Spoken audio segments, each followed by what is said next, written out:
If you're considering a move to Portugal, finding the right people to guide you can make all the difference. Rely on Relocation offers comprehensive residency and citizenship solutions, including the Golden Visa as well as tax advising and structuring, property assistance, mortgage and credit solutions, and settling in support. Their all-in-one relocation service is designed to simplify the process, manage the paperwork, and help you plan the most suitable pathway, including the possibility of obtaining European citizenship. To learn more and book a tailored consultation, click through to their website, relyonrelocation.com. That's relyonrelocation.com. This is Justin West from Podcast Portugal. I am going to welcome today former international and Rugby World Cup winner Dan Luger. Now, Dan is an absolute hero of mine from previous times, and I actually had to admit to him a little bit this morning. I don't usually get nervous speaking to people, but I was extremely nervous last night with the opportunity to speak with Dan. Dan, big welcome to you. Hey, Justin, thanks a lot, mate, and thanks for the big intro. Yeah, you put me on the spot. Yeah. It's good that people still remember me. You know, it was a long time ago, but it happens every so often. I can't forget. I can't forget those moments. And they're imprinted in my mind for sure. And actually, one of the things I wanted to talk. Well, a couple of things I wanted to talk to you about is firstly, I'm kind of really backing the Portuguese rugby team at the moment. I think there's something about them being the underdogs, and half the team is amateur, and even the captain is still trying to work as a dentist. And it's actually kind of created like a wave of rugby positivity in the country. In our local city, which didn't have a rugby team before, it's now got a rugby team. They got a rugby club, and there's a lot of guys sort of coming together, and unfortunately I don't play anymore because just injuries. I'm just too old. But I kind of want to get involved a little bit, and because they are struggling. Beja rugby team I don't think they've actually scored a try in any of their games at the moment. They've been smashed like 60-0, and I kind of wanted to pick your brains because of your amazing history with rugby and being in that winning team. What does it take? What is the magical ingredients, the recipe it takes to create a solid international team, and also like kind of keep people enthusiastic when they're losing 60-0 on the club level, because we need the feeders into the international team, Yeah, exactly. That does make it very tough. I'm with you though on Portuguese rugby, and I'm a big fan of European rugby, and I'm a big fan of underdogs and spreading the game. And you've seen what's happened in other countries. I mean, you can take Italy as an example, Georgia, likes of Spain, and Portugal is a massive example.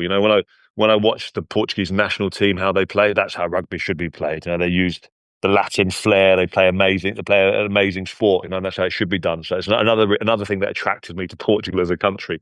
But I think it all comes down to culture. Winning or losing, the thing I love about rugby, doesn't matter if you're international or you say a club side losing every week. It's about the culture and the friendship and the bonds you create with each other. So I think you have to have a solid team first, and then the results on the pitch. Yes, that's tricky. That takes time, and you need the players. But it's a start. They've got a team. That's all they've got to look at it. And okay, this year we've got a team, and our next goal is to score a try, and then we slowly build and try and get people enthused around the club to get more and more athletes coming to it. And it will come. But like things in life, it takes time. I don't think there's a magical ingredient. But the biggest thing I'd say is a culture of the whole club. And that goes from playing to family, and that's the big thing about rugby. It's not just about what goes on the pitch. Actually, it's probably more important what goes off the pitch. Okay, that's interesting, because Portuguese culture actually is quite strong in that way. I know the guys in the Beja Rugby Club, there's a lot of social stuff going on. All the families are kind of interrelated in many ways, in more ways than one. And I think they have lots of barbecues together and a lot of that's good. So there is a little bit of a recipe there for success. So I keep encouraging the guys to keep being social and looking after each other, and Yeah, Yeah, and yeah. maybe I'll try and come down there at some point. You know, and Oh, you know, I'll may- chat to the guys and. maybe pre-season. You know, when I'm back down there in the summer. It'd be Uh, good. yeah, so tell me, what is your connection to Portugal? Because I was kind of thinking that. I didn't want to ask it straight out, but, you know, some of the guys would be so motivated if you showed your face up there, for sure. I mean, look, yeah. I mean, I've never really spent much time in Portugal, but I had Yeah. a few friends that moved there from Cornwall a couple of years ago, and they've Mhm. been going for every summer for the 5 6 years. And then last October, so not one just gone, one before I went to Ericeira or around Ericeira for 4 days and actually fell in love with the place. And Brilliant. said to my fiance and now I said, look, we're going to move here. Let's buy here. This is the place I've always wanted to live. I suppose I've been looking for the last few years is to find this place that's got that mix of nature, laid backness, nice people, and a different view on life. Maybe less financially motivated. Let's put it that way. So a bit more kind of bohemian life and more natural. So yeah. I seem to find that in Portugal, and I've always dreamed of being a surfer as well. So there was, even though I've never got round to it mainly because of injuries, but yeah, there was many ingredients I loved about the country. And again, I was there again in October this year and for 3 weeks, and I just fell in love with the place and the people and the culture and everything about it. Really, I wish I was there now. Yeah, and because you really into your stand-up paddleboard, and actually from being a surfing coach, I kind of really recommend stand-up paddleboard because one of the most difficult things, apart from reading the waves and choosing wave selection, is actually kind of the stand-up. Actually, once you're up and riding, surfing is fairly easy fairly easy to sort of get to grips with. But it's that moment where you catch the wave, you stand up, and you have to maintain the speed and the line. Gets a bit tricky, but with stand-up paddleboard, you can kind of skip that process. Especially someone like me, I can't bend my knee anymore because of jiu-jitsu, and I've got some hip injuries from rugby, and you know what? It requires a lot of agility, and I always tell people, you get some big guys who want to attack the surf, and they just explode in their Yeah, pop-up. exactly. When it needs to be more, I always say, no, you need to be the cat. You need to be the sort of the ninja. You need to slide up in full control, and that is actually quite hard for us guys. Yeah, for sure. And also, like you say, you come from jiu-jitsu or rugby where everything's about power. So whenever I was trying to pop up, I was trying to jump, do a plyometric, Yeah, which is not the way to do it. And like you say, with the old injuries, I've had yeah, over 10 now. So yeah, the body's not what it used to be, and it's just a great way to get out there in the ocean. It was actually through another rugby player who's now the New Zealand All Blacks coach, Scott okay, Robertson. okay, He's a big surfer. We played together in Perpignan in France, and I saw him a couple of years ago. He goes, man, I still want to surf, but I can't paddle because my neck and back. He's like, and he had a knee replacement which I had last summer, and he was like, look, I've started paddleboard surfing now. I do it every day. Get out and do it. You'll love it. It's yeah, great for your body, and you can actually surf. So it's yeah. thanks to another rugby connection. That rugby community keeps giving. I really found paddle surf, and yeah, did it for the first time and fell in love Brilliant. with the sport. Brilliant. Well, you should get the guys together and come.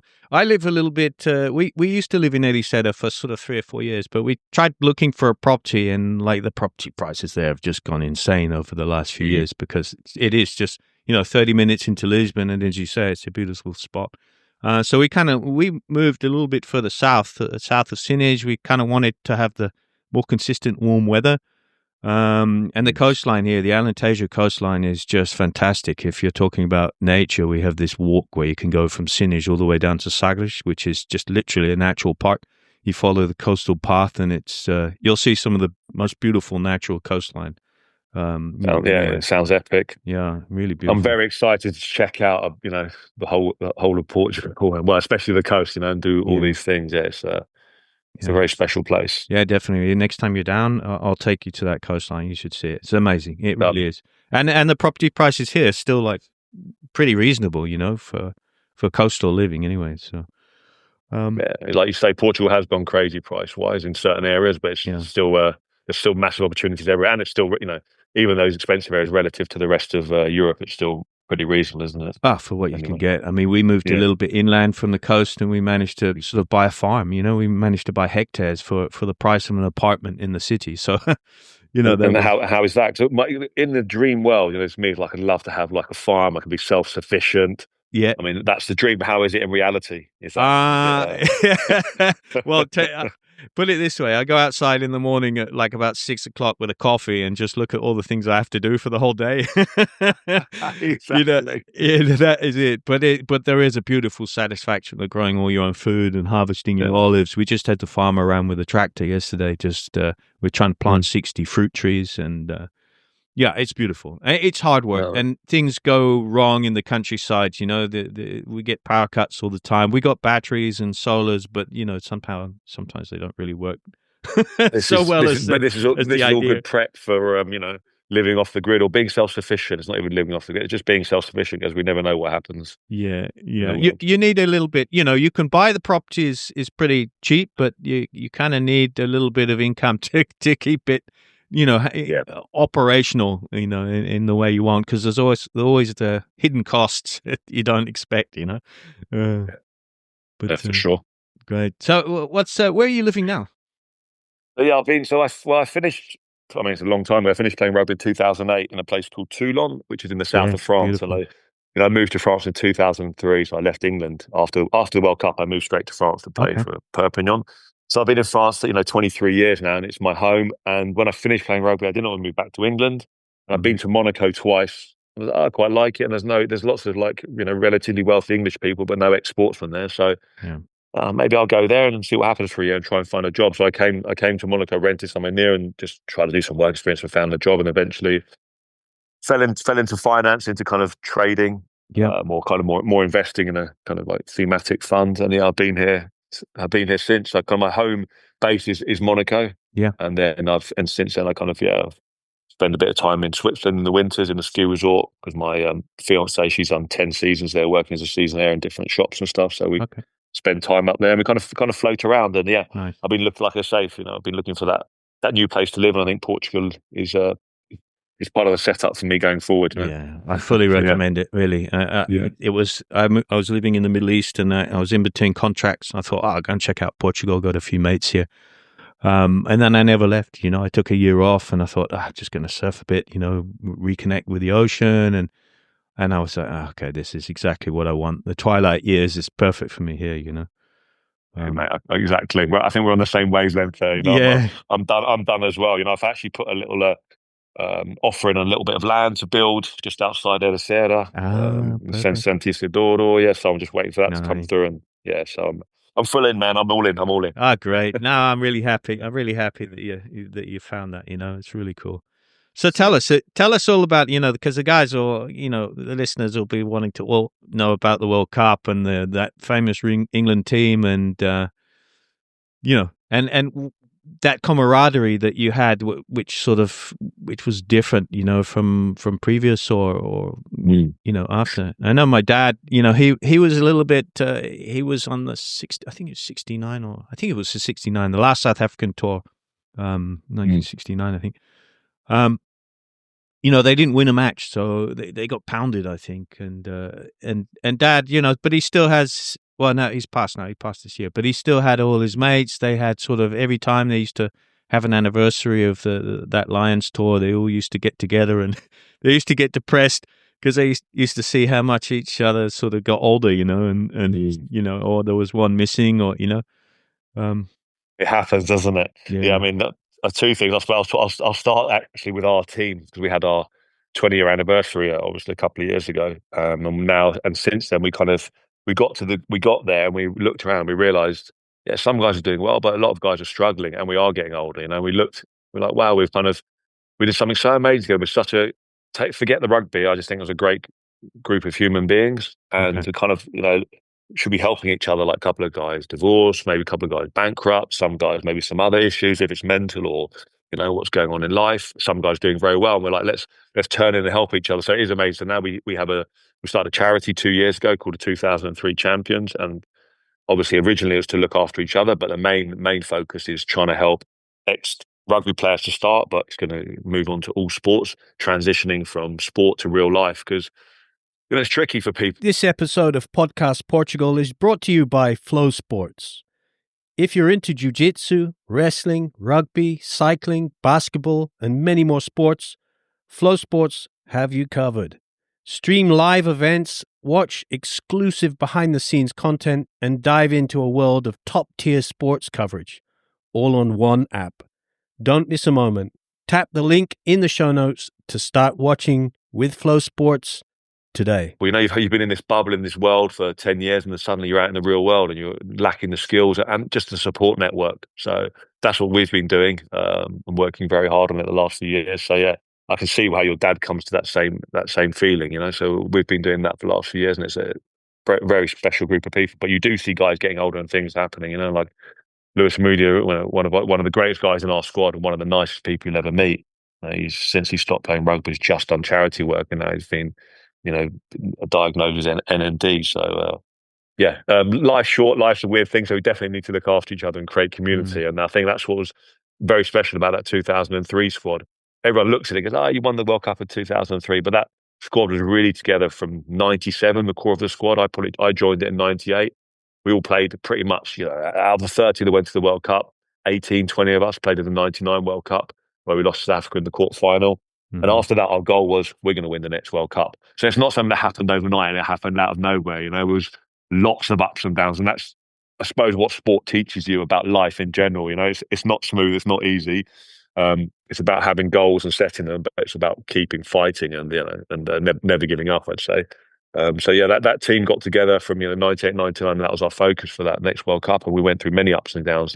Getting battered by Australia, then winning crucial games that changed us mentally as a team. It was always about that process of being the best we could be. And for us, I suppose that was about making everything in place that all we focused on was being the best at rugby. So that meant having the best chef, having the best conditions, having the best coaching. Even if we were doing things that are outside the box, at one point we were training with the Israeli Special Forces, the pilots, and using some of their games for visual awareness and stuff like that. We were the first guys that were training with a patch on our eye to help our perspective in terms of where we could see things. We had a specialist eye coach from South Africa. So there was nothing that wasn't looked at. And I suppose our thing was, going from good to great, and about, yes, it's especially at that level, it's not about improving one thing by 10%. We were trying to improve 5-10 things by 0.5%, 1%. And then suddenly that's a massive advantage, and that's a massive game changer. Yeah, so that was what that group was about. It was a 5-year journey, and it was an amazing journey. And was that something that was decided by Clive Woodward and the coaching staff and the management team, or is that something that the players also contribute to and say, hey, no, we need to do this and we need to do? How does that sort of work on a? Definitely comes from on top to start with. I think you need the right management and the right ethos, and that was Clive Woodward. Whatever, he changed English rugby. He came in, and like you say, before that, I was with the coach before. I was involved briefly, but I didn't play because I had injuries. But they, we'd be having tea and sandwiches after training. It just wasn't professional enough. When he came in, moved. There was nothing against the hotel. We moved to a different hotel, 5-star hotel with our own pitch there, our own chef. So nothing. All we thought about was rugby being the best we could be. No outside worries. So that came from Clive, and he ran it more like a business. Like, how do we make us the best? Then, instead of being a control freak, well, obviously he kind of controls things from the top, but he employed the best people around him to create the best team. So we had a massive coaching staff. Then it has to be buy-in for the players, because ultimately, at the end of the day, it's us to go out on the field and have to make those decisions. So we did a lot of work with the Royal Marines, which was amazing, and that's all about when you're out on the field, it is like a war, and things change. You can prepare all you want, but how you're going to react on the day. So you need a team of leaders, and that's what we had. So, like you say, it's a complete hierarchy from the top, but all the way through the team. If you want to have longevity, you have to have leaders throughout the team. And if you look at our team, there's guys that you wouldn't even weren't considered leaders, but they were, and they were leaders all over the field. I think that's what was the key for us. Yeah, I was listening to an interview with Richie McCaw, and he said how much that famous New Zealand team, how much they lost at the beginning when they all got together and they learnt together more from all the losses and the struggles, and they bonded as a team, and that allowed them to be great. They found they dug deep. Yeah. That's how it comes. That's impossible otherwise. Yeah, the losses and also those wins. For us, we had a few crucial wins. There was one I was heavily involved in, which I scored a try in 7 minutes in injury time against Australia, who are the current world champions in 2000. And there's these little psychological changes, So yes, we had beaten the likes of them. We hadn't beaten them for 15 years, but we had beaten the likes of them in certain situations. But this is the first time we'd done it at home and come from behind and won. We did the same in South Africa in that summer. We went and beat South Africa in South Africa. It's the first time we'd done it in 15 years. So suddenly these psychological things change. So you need the losses and learn from those losses, but obviously you need those things that change you as a team. So it's being able to react it's to the very pressure, important. I guess. Sort of being able to sort of react to the pressure, being under pressure, and sort of knowing how to navigate that pressure and come out on top as opposed to fold. Exactly. And we had these like 7 or 8 pillars of our game. One of them, talking about pressure, one of them was called pressure on pressure. When you get pressure, give pressure back, don't crumble. Oh yeah, it's very, all those things are very important. It was amazing. I still use them all in life now. It's one of these things because I was just chatting to Rita, my wife, just now, because we sort of I want my team to sort of play rugby. He's only 6 at the moment, but I've noticed now, I went through all the England boarding school system and stuff, it was like out on the pitch and, it was all, it was kind of all tackles and, kids would get concussed all the time. It was like splash a bit of water on them, have a slice of orange in the break time and at halftime and then back on the pitch again. And it's kind of moved on a little bit. And I was saying to her, I don't know if it is a knee-jerk reaction, like the traumatic brain. Because my dad, he had really bad Parkinson's and he got it at the same time as Muhammad Ali. And when Muhammad Ali passed, my dad was gutted because it was like they both had this disease for such a long time. And Muhammad Ali was such a famous figure for my dad. And my brother-in-law, he was like, I'm not sure I want my lads to play rugby because, your dad, there's a possibility that the Parkinson's could have been as a result of him playing, but especially because Dad went up to play rugby league at Wakefield Trinity, and nobody talked to him from Union after that, because he went professional. Those days it was amateur. No one spoke to him again, even because he was a rugby coach in some of the schools, and it caused him all sorts of problems, like going professional out there. Because that's why I was born up in Yorkshire. And exactly. That's where it's from, isn't it? The league, rugby league. Yeah. And he said, Jesus Christ, like that is a different game up there. He found from playing flanker to then going up to playing rugby league, it was just, he's like, I was a target.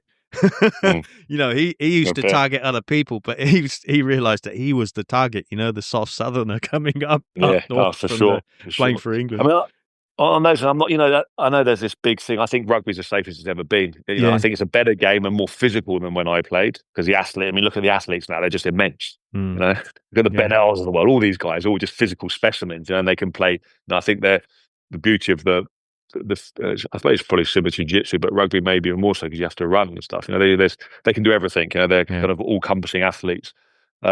But I'm not sure, there's the whole thing, obviously we're seeing it now and there's a lot of stuff with brain injuries. The thing I don't know is it because of rugby you get more brain injuries and Parkinson's, or is it just they're when it happens to a sportsman, it's out there in the press because they're kind of high profile. Does it happen more to sports people playing rugby, having all these diseases compared to the general public? I don't know. But personally, I think it's a tricky one, isn't it? Yeah. I'm saying my nephew now, who's actually a great rugby player. He's on a sports scholarship, but he's actually playing soccer. Yeah. And you don't know what sport you want him to play, but it gives you so much to sport that as a human being that I think you should do it. Yeah. I think we just need to look at the statistics because I know now, like with the kids rugby, they're not allowed to tackle up until a certain age. And I know when I was playing in Saudi, like we brought the new guys.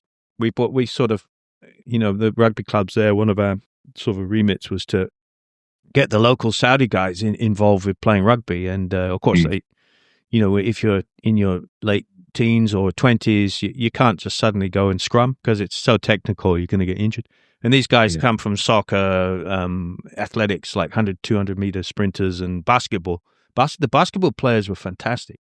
And so we thought, okay, how are we going to approach this and keep it safe? And we thought, technically safe. And then we went straight into sevens. Sevens was amazing for them, because we didn't have to have too much contact, and it was all about ball possession. But there is technical elements to rugby that I think you need to learn when you're younger. So if you avoid tackling and if you avoid certain elements in the scrum, and then you try to approach these things later on when you're going to be playing rugby properly, like you're kind of not prepared.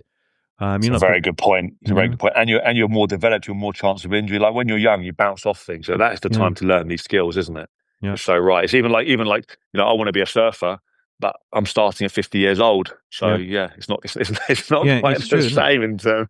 So I think I think there needs to be a good examination of the actual statistics. I'm sure the truth is there somewhere, and we'll probably see that the risk factors, like, I don't know, less than 1%. I agree. Interesting. And on the rugby league side as well, it's a great game as well. I love rugby league. So I went to university in Manchester. I actually nearly ended up playing for Wigan. I got offered a contract.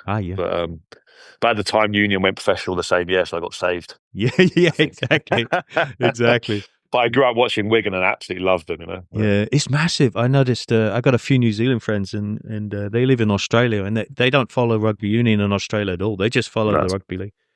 Yeah, their rugby league's fantastic. Yeah. On a different side, a different tangent. So you're a Saudi. What were you doing there? Because I've got something I want to talk to you about Saudi and surfing. Yeah. Well, I was actually originally a PE teacher, and then I went into being the director of rugby development for. We basically, I worked for a prince, and he was mad on rugby. He'd seen it in Tahiti randomly. I don't know if they play. I know they play in the South Seas. It's French, isn't it? Yeah. Yeah. Oh, maybe. Yeah, that was it. And he'd seen this game, and he was like, "What is that?" And he came back to Saudi. He goes, "Right, I want to have an international Saudi team."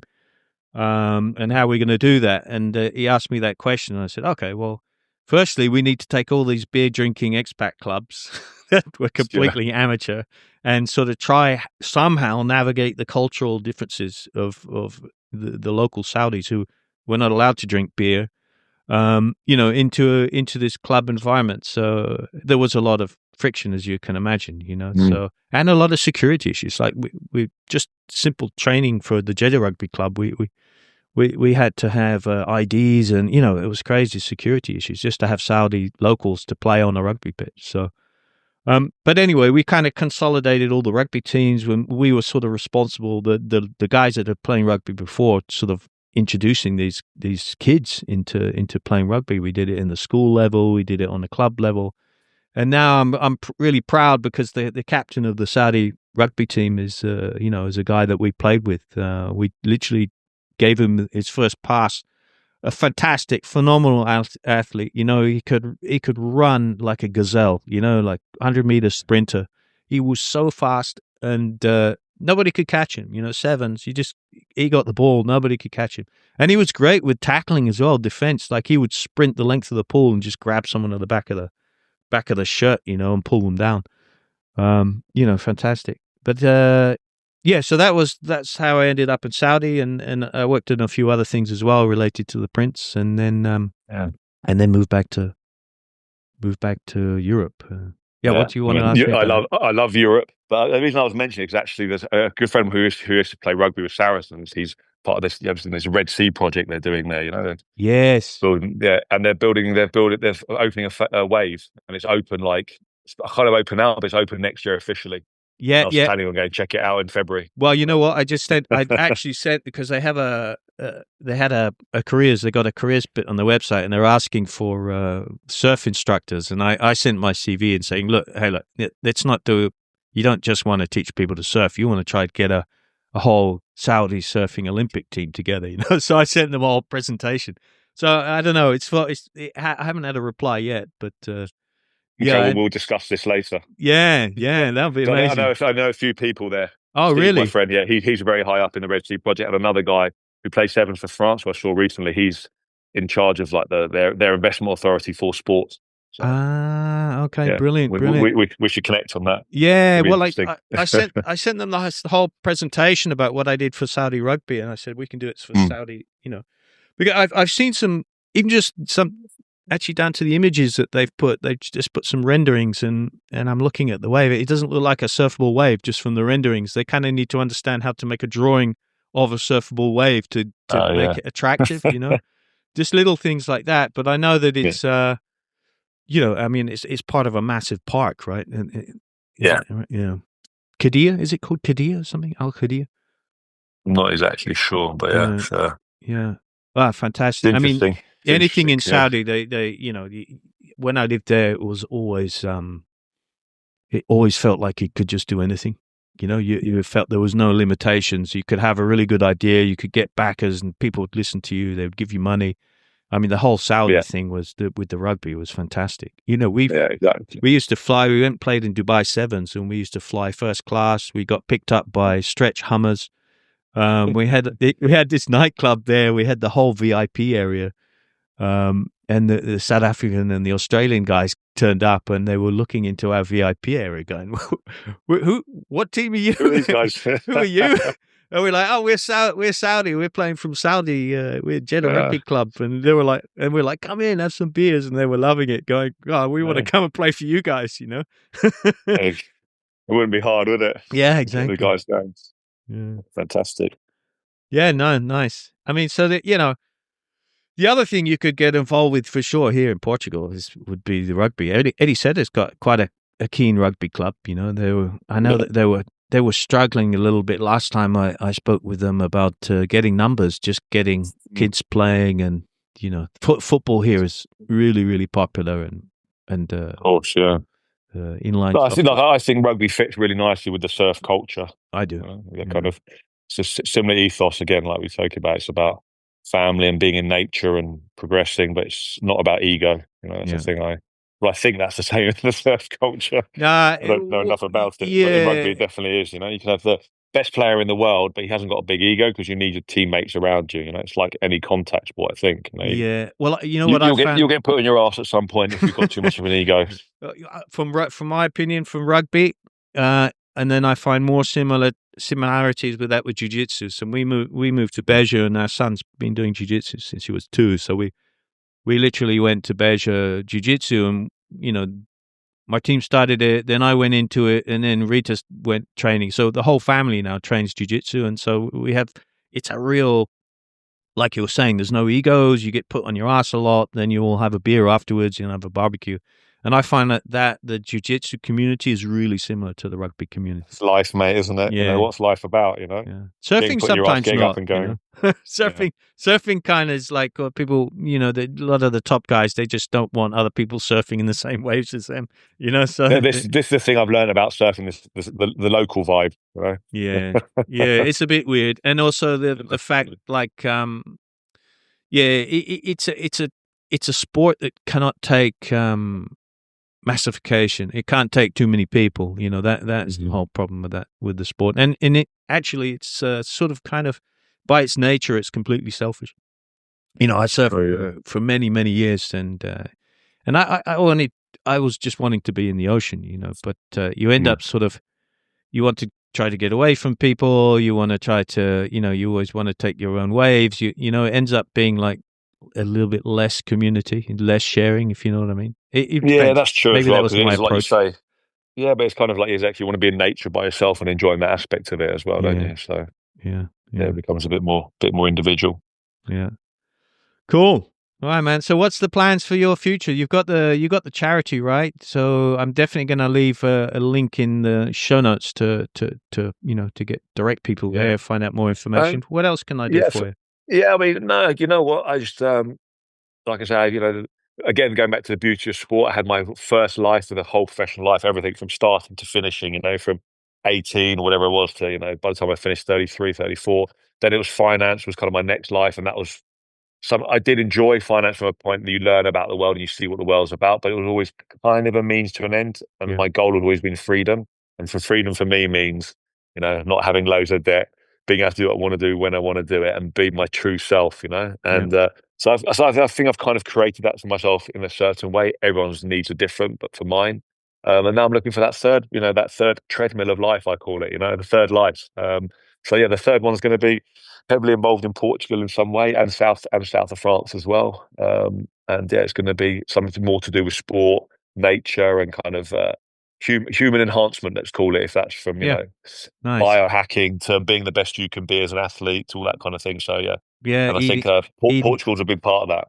Yeah, great. Eating all the great food and all the wine here and all that kind of stuff. It's a definite nice balance that you get, and the sun exposure, the vitamin D, and of course all the ocean and the ocean spray and all the goodness that gives you. So So the future for me now is exactly doing something more positive in life that's helping through sport and learning to be a stand-up paddle surfer so I can travel the world and see these amazing places while doing a sport I love. Because for me, I need sport in life and nature and good people and coffee. And the rest takes care of itself. Yeah, perfect. You just get that bigger team. That's how we should all be, right? We should extend that sort of team vibe through our neighbors, and that should roll out like a wave of positivity and family to hopefully the rest of the world. But it gets stuck. It gets stuck at some point, beyond about 70 or 80 people, doesn't it? It's true, yeah. But it does get stuck. But like you say, all we can do is our little thing, and hopefully the waves go out and influence other people to do the same. I think Portugal is a great place to start that. It seems to be one of the epicenters of the world that seems to be having good vibes at the moment, from what I can see. Yeah, it does. It really is. Well, I'm glad to hear that, and I really hope as soon as that all works out for you up in Santa Isidoro, just give me a shout. Anything you need. I've got a few friends up there and stuff, and I introduce you to a few guys up there. Yeah, that would be awesome, and I'll definitely come and visit you as well. I really want to check out the farm and where you are, because it sounds all epic up there as well. Welcome anytime. Dan, been a fantastic chance to talk to you. I'm amped. I'm still kind of a little bit like stumbling over my words. Brilliant, Dan. Thank you so much, man. Legends. Yeah, you too, man. You are literally a legend. So thanks so much for your time. Really appreciate it. Thanks, and I'll ask you a little bit later for some links and stuff that I'll put in the show notes so people can find the charity and all these great rugby legends that they've seen out there and they've enjoyed so many moments.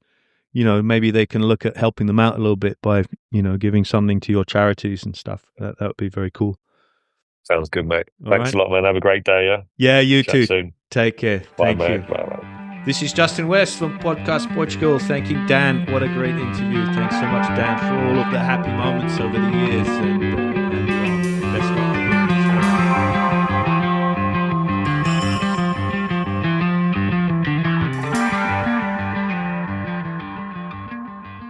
Planning a trip to Portugal? Whether you're exploring Lisbon, surfing in Ediceto, or road tripping through the Alentejo, staying connected is essential. I use Airalo every time I travel, even on some surfboat trips, adventures to the Maldives. So when we connected to collaborate, I was really genuinely happy. Airalo's eSIMs give you instant data the moment you land in a foreign country. No queues, no physical SIM cards, just seamless, reliable coverage. Travel smarter, stay connected, download Airalo before your next adventure. Follow this link in the show notes to get connected today. If you haven't already switched to Revolut, now is the perfect time. I use Revolut Personal to manage my everyday money, spending, saving, sending across borders. You can hold over 30 currencies, transfer internationally at great rates, and even earn daily interest on your savings. It's smart, fast, and used by more than 60 million people worldwide. And if you run a business, Revolut has even more powerful solutions. Revolut Business gives you a global account built for growth, multi-currency accounts, team cards, spending controls, international transfers, and easy ways to get paid. It's streamlined, affordable, and designed to scale with your business. Here's the best part.